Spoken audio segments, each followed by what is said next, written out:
All right, ladies and gentlemen, today we're going to focus on multiplying rational numbers, part 2. Notice the positive and negative fractions we have here in mixed numbers.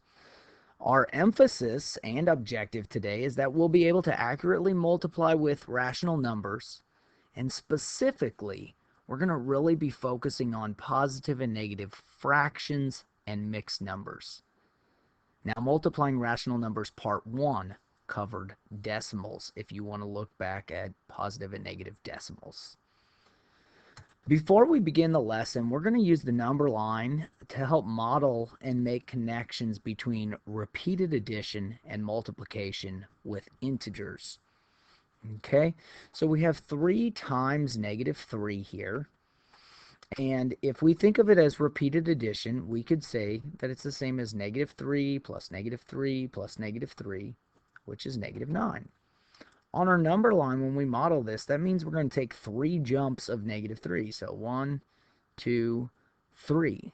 3 jumps of negative 3, and notice we end up at negative 9. Okay, for 2 times negative 3, again, if we use repeated addition to help model 2 times negative 3, in this case we get negative 3 plus negative 3 equals negative 6. A number line, we would do 2 jumps of negative 3. We end up at negative 6. Okay. 1 times negative 3, our identity property of multiplication says when we multiply a number by 1, we get that number. So this has to be negative 3. Because, well, it's a property. For 0, our 0 product property tells us anytime you multiply a number by 0, you get 0 as the product. So, in this instance, 0. What happens when we have a negative 1 times negative 3? Well, this is where it gets kind of tricky and can be confusing if you're thinking of the number line. However, if we look at the pattern that's taking place, you'll notice that we're adding 3 each time, or we're increasing by 3. So what's the next number using this pattern? That's right, it's going to be 3. So negative 1 times negative 3 is equal to positive 3. What do you think the next one is? You got it, 6.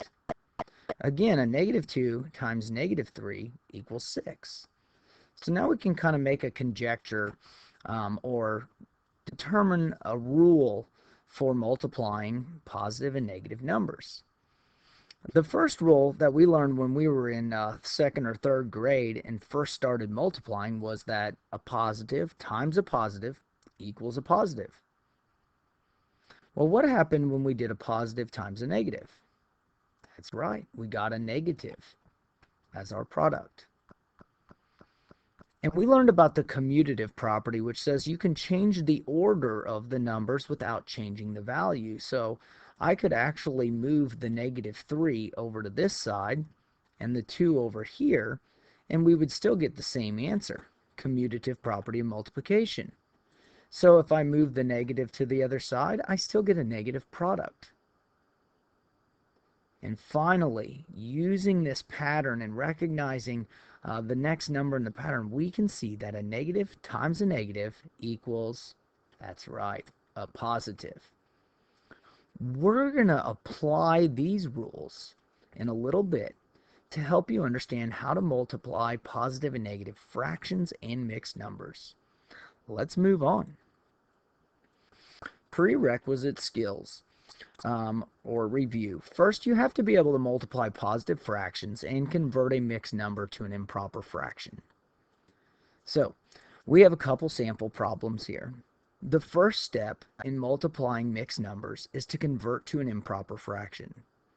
So we take 3 times 4 is 12, and plus 3 is 15/4.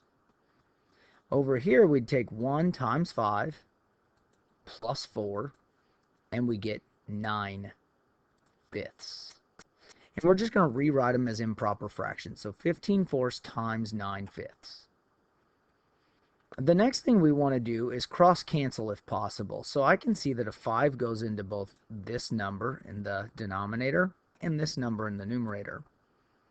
If I divide both of them by 5, 15 divided by 5 is 3, and 5 divided by 5 is 1. Now, I know that 3 and 9 have a common factor, but they're both in the numerator, so we're not going to cross-cancel there. We're ready to multiply across. We're going to write our remaining numerators, so 3 times 9, and our denominators, 4 times 1, and then multiply across to get 27/4.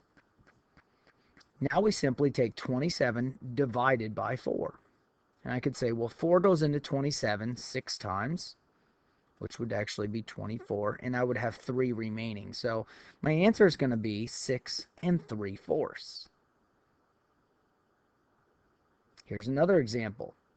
Convert both mixed numbers into an improper fraction. If you feel like you got this, pause the screen, solve it, and then see how you did. If you just need another practice problem to watch and learn, then you can follow along with the video. 3 times 5 is 15, and then we add 2 is 17/5. Over here, 2 times 2 is 4, plus 1 is 5 halves. So we have 17/5 times 5 halves. Now I'm ready to cross-cancel, if possible. I can cross-cancel my 5's, because a 5 goes into both of them. When I divide both of them by 5, 5 divided by 5 is 1, and 5 divided by 5 is 1.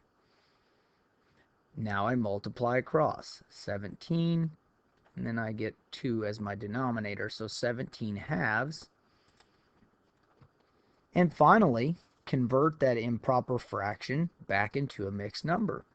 So 17 divided by 2 is 8 1/2. Or I could say 2 goes into 17 8 times, which is 16, and there would be 1 remaining, 8 1/2. Now it says, let's apply the rules for multiplying with negatives. So, looking back at this one, we actually have a negative times a negative. Well, what do we know about that? That's right, it gives us a positive answer, so our answer actually doesn't change at all. Here we have a positive times a negative. And what do we know about that? You got it. We're going to get a negative answer because a positive times a negative is equal to a negative. And that's really the only difference. What will we get when we multiply these two values? Will it be positive or negative? That's right, we get a positive product. And again, we follow those steps. Convert to an improper fraction. Cross-cancel if possible. This one's nice. We can actually factor a 3 out of the denominator and the numerator. 9 divided by 3 is 3. 3 divided by 3 is 1. And we can factor a 2 out of these two numbers. So 4 divided by 2 is 2. And 14 divided by 2 is 7. Now I multiply across. 7 times 3 is 21. And 1 times 2 is 2. 21 halves, which equals 10 1/2. Now it's your turn. Pause the screen, solve all of these problems using the steps that we just learned. Make sure you always think about the rules for multiplying with negatives. And at the end, make sure your answer is either positive or negative, or at least has the correct sign based on those rules. And then play the video to see how you did. Okay, let's see how you did.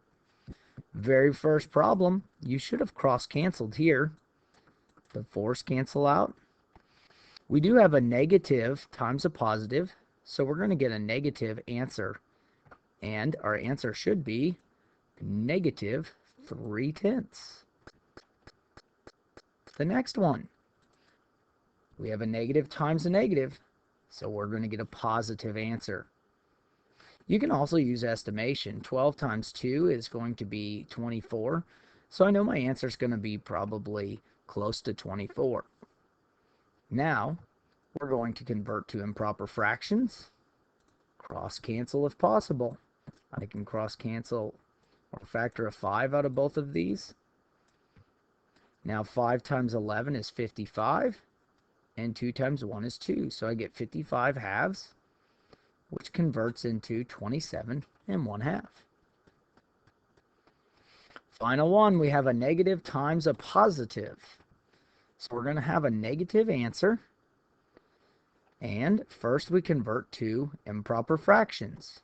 3 times 8, converting to improper, 3 times 8 is 24, plus 3 is 27, and we get 27 eighths. On the other one, it looks like we're going to have 28 ninths.